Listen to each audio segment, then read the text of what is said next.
आज हम पढ़ने वाले हैं बेटा विभवमापी के अनुप्रयोग। इसके कुल 5 अनुप्रयोग हैं। तो ये अनुप्रयोग संख्या प्रथम आपके पास है, जिसका नाम है प्राथमिक सेल का आंतरिक प्रतिरोध ज्ञात करना। और ये अनुप्रयोग आपके प्रैक्टिकल में भी है, तो इसको ध्यान से समझना, इसकी थ्योरी को, इसके कंसेप्ट को। साथ ही इस टॉपिक के आधार पे आपको उदाहरण संख्या 6.7 सॉल्व करनी है, जो कि ऑलरेडी मेरे YouTube चैनल पे अपलोडेड है। आप इस चैप्टर के प्लेलिस्ट में जाएं और वहां से ये क्वेश्चन सॉल्व कर सकते हैं। अब ध्यान दें बेटा, प्राथमिक सेल का आंतरिक प्रतिरोध ज्ञात करने से पहले चैप्टर 5 जो विद्युत धारा है, वहां पे हमने आंतरिक प्रतिरोध के लिए एक सूत्र की उत्पत्ति की थी और वो डायरेक्ट यहाँ काम में आएगा। तो दोबारा से एक बार हम वो सूत्र उत्पन्न कर लेते हैं। उसमें आपने क्या लिया बेटा, एक सेल जिसका विद्युत वाहक बल कितना है, E। साथ इसका क्या जोड़ा बेटा, आंतरिक प्रतिरोध। और हमने एक बात बोली थी कि विद्युत वाहक बल क्या होता है कि ये जो सेल है, इनके इन 2 इलेक्ट्रोड के मध्य का विभवांतर क्या कहलाता है बेटा, विद्युत वाहक बल कहलाता है। किस अवस्था में बेटा, खुले परिपथ पर। तो खुले परिपथ अगर होगा तो वहां किसकी गणना होगी, विद्युत वाहक बल की। उसके बाद आपने इसको किससे जोड़ा बेटा, एक बाहरी प्रतिरोध कैपिटल R। इस कैपिटल R में धारा कितनी बहेगी, I। तो यहाँ पे एक टर्मिनल वोल्टता उत्पन्न होगी, जिसका मान कितना होगा, IR। तो V क्या है, टर्मिनल वोल्टता। और इसकी गणना किसमें होती है बेटा, बंद परिपथ में। इसकी परिभाषा थी कि बंद परिपथ में, ये भी क्या है, बंद परिपथ। इस बंद परिपथ में इन इलेक्ट्रोड के मध्य का विभवांतर टर्मिनल वोल्टता कहलाता है। और अगर ये खुला परिपथ हो तब यहाँ का विभवांतर क्या कहलाता है, विद्युत वाहक बल। तो ये 2 इंपॉर्टेंट बात है जो इस कंसेप्ट में आपके काम आने वाली है।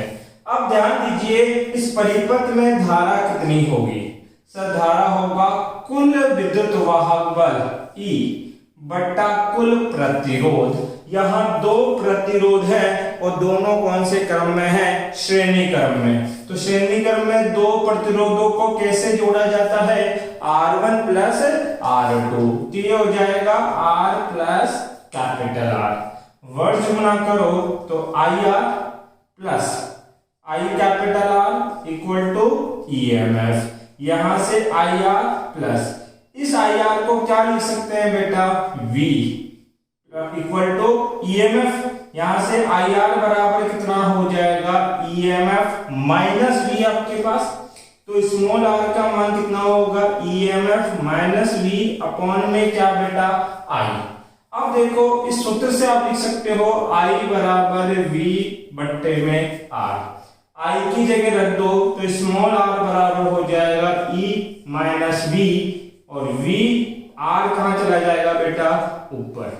ये सूत्र जो निकल के आया, तो यहां जो सूत्र काम में आएगा वो क्या है, आंतरिक प्रतिरोध ज्ञात करने के लिए E माइनस V बट्टा V गुणा में क्या बेटा, R आपके पास है। तो ये कंसेप्ट था जो पाठ संख्या 5 से मैंने उठाया है।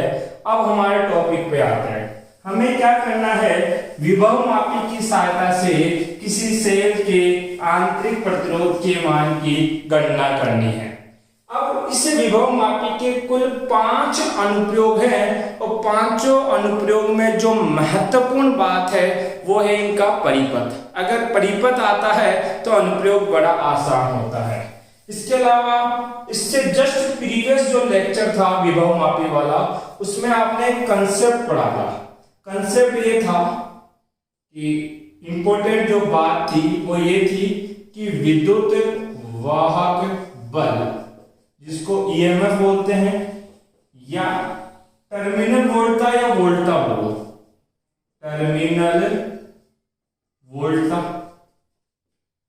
कैसे निकालते हैं, किसकी सहायता से, विद्युत वाहक बल।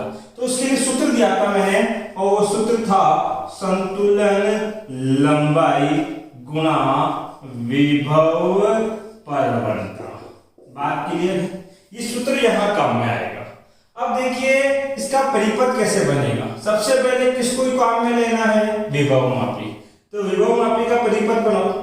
इसमें क्या होता है बेटा? एक प्राइमरी सेल जिसका विद्युत वाहक बल कितना मानते हैं? Ep। ऑन ऑफ करने के लिए कुंजी, और ये कुंजी का नाम क्या दे दिया बेटा मैंने? K1। साथ में इस परिपथ की धारा को नियंत्रित करना है, इसलिए एक धारा नियंत्रक RH। उसके बाद क्या करते हैं बेटा? 10 मीटर लंबा विभव मापी तार, जिसको हम किससे रिप्रेजेंट करते हैं? AB से। ये परिपथ तो हमेशा बनेगा ही बनेगा जब भी किसका उपयोग करोगे? विभव मापी का। ठीक है। अब देखिए हमें एक और परिपथ यहां जोड़ना है जो मैंने अभी यहां बनाया था। परिपथ क्या था कि सर हमने एक सेल लिया था, उसके साथ आंतरिक प्रतिरोध, साथ में इसका विद्युत वाहक बल E माना था, और एक बाहरी प्रतिरोध आपने जोड़ा था कितना? R। इसको ऑन ऑफ करने के लिए क्या लगाते हैं बेटा? एक कुंजी लगा लेते हैं। अब ये तो आपने पेपर में बना दिया, बोर्ड पे बना दिया, बट जब प्रैक्टिकल करोगे तो ऐसे परिपथ थोड़ी मिलेगा। प्रैक्टिकल में क्या होगा? एक बैटरी होगी। एक क्या होगी? बैटरी। उस बैटरी का कुछ विद्युत वाहक बल होगा कितना? E। और इसी के अंदर इसका आंतरिक प्रतिरोध होगा। भाई पेपर में बनाते समय तो क्या करते हैं? इसके साथ श्रेणी क्रम में एक प्रतिरोध दर्शा देते हैं जो इसके आंतरिक प्रतिरोध का काम करता है, बट प्रैक्टिकल के अंदर ऐसा नहीं होगा। इसी के साथ इसी सेल के अंदर इसका आंतरिक प्रतिरोध भी कितना होगा बेटा? R। फिर क्या जोड़ना है बेटा? एक बाहरी प्रतिरोध। प्रैक्टिकल फिजिक्स लैब के अंदर इस बाहरी प्रतिरोध को दर्शाया जाता है रेजिस्टेंस बॉक्स से। तो देखो यहां क्या जोड़ देंगे बेटा? Resistance box. इसको मैंने पहले ही डिक्लेयर किया है आपके पास जब मीटर से तो पढ़ा था कि रेजिस्टेंस बॉक्स क्या? एक बक्सा है जिसमें बहुत सारी कुंजियां लगी होती है, और उसके ऊपर रेजिस्टेंस के मान रखे होते हैं 1 ओम, 2 ओम, 5 ओम, 10 ओम। मान लीजिए आप 5 ओम की कुंजी बाहर निकालोगे तो ये रेजिस्टेंस बॉक्स कितना ओम देगा? 5 ओम। इस रेजिस्टेंस बॉक्स का रेजिस्टेंस कितना बता दिया बेटा? R। और ऑन ऑफ करने के लिए क्या? कुंजी। ठीक है। ये इस प्रकार का है, ये इसका प्रैक्टिकल फॉर्म है इसका। अब इसको यहां जोड़ना है तो इसके लिए क्या करते हैं बेटा? ये लिया हमने सेल। सेल का विद्युत वाहक बल E, आंतरिक प्रतिरोध स्मॉल r। अब ये जो संयोजन है मैं ऐसे ना करके इस प्रकार से दर्शा रहा हूं। ये लो भाई, तार की शेप भी तो है, कैसी भी कर सकते हो। इसको इस प्रकार से दर्शा दिया, कोई फर्क पड़ेगा क्या? नहीं। तो इस बैटरी के साथ क्या जोड़ा बेटा? एक रेजिस्टेंस बॉक्स। ऑन ऑफ करने के लिए कुंजी। एक कुंजी पहले मैं यहां काम में ले चुका हूं, इसलिए ये मेरी द्वितीय कुंजी होगी कितनी? K2। और ये यहां बंद हो गया। अब ध्यान दीजिए इसके साथ आपको जोड़ना है गैल्वेनोमीटर, और ये जाएगी जोकी के ऊपर। ये इसका क्या बन गया बेटा? परिपथ। ये परिपथ आपको याद होना चाहिए। प्रैक्टिकल में भी यही परिपथ बनेगा और यहां पे भी यही बनेगा। परिपथ में क्या है? सबसे पहले विभव मापी बनाना है। तो विभव मापी बनाना बड़ा आसान है। एक सेल, एक कुंजी, एक धारा नियंत्रक और 10 मीटर लंबा विभव मापी तार। फिर जैसा नाम है, अगर आंतरिक प्रतिरोध ज्ञात करना है तो आंतरिक प्रतिरोध का परिपथ हम जोड़ देंगे। इसमें क्या होगा? एक सेल होगा जिसका विद्युत वाहक बल E है, आंतरिक प्रतिरोध स्मॉल r है, वह इसके साथ एक बाहरी प्रतिरोध बॉक्स जोड़ा है जो कितना प्रतिरोध देगा? R ओम। इसको ऑन ऑफ करने के लिए कुंजी K2 और साथ में गैल्वेनोमीटर और जोकी। अब ये काम कैसे करेगा वो बात समझिए। देखिए काम करने के लिए दो काम है। सबसे पहले सर्वप्रथम काम क्या करना है? कुंजी K1 को क्या रखना है बेटा? आपको हमेशा के लिए बंद। ये बंद ही रहती है, ये कभी खुली नहीं होगी। अब एक बार देखो, अगर आंतरिक प्रतिरोध ज्ञात करना है तो एक बार गणना किसकी करनी पड़ेगी? विद्युत वाहक बल की। फिर गणना करनी पड़ेगी टर्मिनल वोल्टता की, और गणना करनी पड़ेगी आपके पास प्रतिरोध की। रेजिस्टेंस बॉक्स से निकाल लेंगे भाई, जितना भी निकालेंगे 5 ओम 10 ओम 15 ओम जो भी निकालेंगे इस आर का मान हमें पता होगा। अब हमारा टारगेट है इस ईएमएफ और इस टर्मिनल वोल्टता की गणना करना। अब देखो मैंने बोला कि ईएमएफ कब गणना कर सकते हो, खुले परिपथ में। तो ये एक परिपथ है, इसको चालू या बंद मतलब खुला या बंद करने का काम कौन करता है, कुंजी K2। तो सर्वप्रथम क्या करना है, कुंजी K2 को खुला रखना है।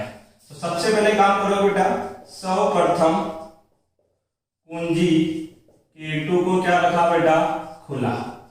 जब कुंजी K2 को खुला रखोगे तो बताओ क्या ये संयोजन में है क्या, नहीं भाई, इस वाले परिपथ में तो कोई धारा ही नहीं है, कोई धारा ही नहीं है, तो इसका तो कोई मतलब ही नहीं रहा। परिपथ में केवल कौन जुड़ा है, ये सेल, और इस सेल का ये क्या है बेटा, विद्युत वाहक बल। हमें इसकी गणना करनी है। तो विद्युत वाहक बल की गणना के लिए इस सेल को किससे जोड़ा, गैल्वेनोमीटर, और गैल्वेनोमीटर को किससे, जॉकी से। आप क्या करना बेटा, इस जॉकी को इस AB तार पे टच करके देखना। आपके पास एक लंबाई ऐसी आएगी जिसके ऊपर इसके अंदर बहने वाली धारा का मान क्या हो जाएगा, 0। जैसे ही धारा का मान 0 हो वो कहलाएगी संतुलन लंबाई। तो हम बोलेंगे सेल E के लिए संतुलन लंबाई कितनी आई बेटा, L1। भाई इस सेल ईएमएफ के लिए संतुलन लंबाई कितनी है, L1।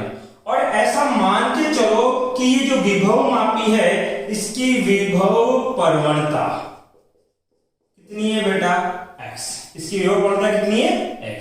तो मुझे संतुलन लंबाई पता है, आपको पता है कि विभव मापी की सहायता से विद्युत वाहक बल की गणना कैसे करते हैं, संतुलन लंबाई गुणा विभव प्रवणता। तो विद्युत वाहक बल ईएमएफ क्या होगा, संतुलन लंबाई कितनी, L1 गुणा विभव प्रवणता, जो कि आपने कितनी मानी है बेटा, x। ये हो गई x, समीकरण नंबर 1। अब आपने पहला काम तो कर लिया, ईएमएफ की गणना। ईएमएफ की गणना के लिए क्या करना है, K2 को खुला रखना है और इस गैल्वेनोमीटर के साथ जो जॉकी जुड़ी है उसको AB तार पर जब तक टच करो जब तक कि आपको वो लंबाई प्राप्त ना हो जाए जिसपे गैल्वेनोमीटर की धारा कितनी है, 0। तो ये IG का मान कितना आना चाहिए, 0। उसके बाद क्या करोगे बेटा, दूसरा काम, तथा कुंजी K2 को क्या करना है बेटा, बंद। अब इस K2 को बंद कर लो और इस रेजिस्टेंस बॉक्स से कुछ रेजिस्टेंस बाहर निकालो तथा प्रतिरोध बक्सा रेजिस्टेंस बॉक्स से R ओम का प्रतिरोध बाहर निकाल लेंगे,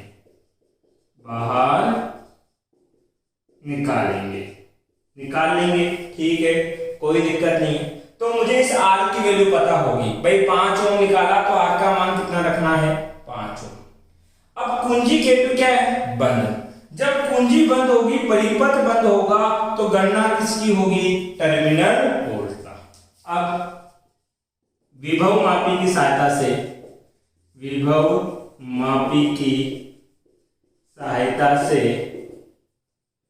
टर्मिनल वोल्टता V के लिए संतुलन लंबाई ज्ञात करेंगे। अब होगा क्या, यहां पे इस प्रतिरोध बॉक्स के अक्रॉस एक टर्मिनल वोल्टता उत्पन्न होगी और इस टर्मिनल वोल्टता की गणना आप इस गैल्वेनोमीटर के द्वारा इस विभव मापी से करोगे। तो देखो फिर से वही काम, इस बार जॉकी को तब तक चलाना है जब तक आपको एक लंबाई प्राप्त नहीं हो जाती जिसपे गैल्वेनोमीटर की धारा कितनी हो जाएगी, 0। मान लो वो बिंदु यहां आया तो लंबाई कितनी बोल देना, L2। तो संतुलन लंबाई ज्ञात करेंगे और लंबाई कितनी होगी बेटा, L2। यहां तक दिखाई दे रहा है क्या, चलो दिख जाएगा, कोई दिक्कत नहीं है। अब आपको संतुलन लंबाई पता है तो आप टर्मिनल वोल्टता ज्ञात कर सकते हो। टर्मिनल वोल्टता क्या होती है? संतुलन लंबाई गुणा विभव प्रवणता। तो V बराबर टर्मिनल वोल्टता क्या होगी? संतुलन लंबाई कितनी है? L2। और आपने विभव प्रवणता कितनी मानी थी बेटा? X गुणा X। समीकरण नंबर 2। ठीक है, अब मुझे इस हेडिंग की आवश्यकता नहीं है तो हेडिंग को मैं मिटा देता हूं। ध्यान देना इधर। सूत्र आपको पता है। सूत्र क्या है आंतरिक प्रतिरोध का? E माइनस V बट्टा V गुणा में R। ठीक, तो समीकरण 1 व 2 से मान रखने पर तो आंतरिक प्रतिरोध कितना हो जाएगा बेटा? ईएमएफ का मान कितना आया? L1 गुणा X माइनस टर्मिनल वोल्टता L2 गुणा X बट्टा V L2 गुणा X। और प्रतिरोध बॉक्स से कितने ओम का प्रतिरोध बाहर निकाला? R ओम का। ऊपर देखो, इसमें भी X है और इसमें भी X है, तो X दोनों में क्या ले लेना बेटा? कॉमन। मैं यही कॉमन ले लेता हूं, X कॉमन आ गया। X से X कट जाएगा तो बताओ सूत्र क्या बचेगा? आंतरिक प्रतिरोध बचेगा L1 माइनस L2 बट्टा L2 गुणा में क्या बचा? R। ये है आंतरिक प्रतिरोध का सूत्र। तो इसका स्क्रीनशॉट ले लीजिए। ये हमने क्या निकाला बेटा? आंतरिक प्रतिरोध। तो प्रयोग करते समय आपको एक बार L1 लंबाई ज्ञात करनी है, और वो कैसे ज्ञात करोगे? कुंजी K2 को खुला रखकर। फिर दूसरी बार क्या करना? कुंजी K2 को बंद करना, यहां से एक रेजिस्टेंस बॉक्स से एक वैल्यू बाहर निकालना और फिर से एक संतुलन लंबाई ज्ञात करना और उसको क्या बोल देना? L2। तो L1 भी आपको प्रैक्टिकली पता होगी भाई, जो भी आए 5 मीटर आई मान लो। L2 कितनी आएगी बेटा? 4 मीटर कुछ आएगी। तो ये पता है, ये 5 है, ये 4 है। रेजिस्टेंस बॉक्स कितना निकाला बेटा? 5। तो 5 माइनस 4 1 बट्टा L2 कितना? 4 गुणा में क्या? 5। सोल्व करोगे तो इस आंतरिक प्रतिरोध की क्या हो जाएगी? गणना। ये आपका एक टॉपिक खत्म हुआ। अगर इस टॉपिक से रिलेटेड आपका कोई डाउट है तो आप कमेंट बॉक्स में पूछ सकते हैं। थैंक यू बेटा।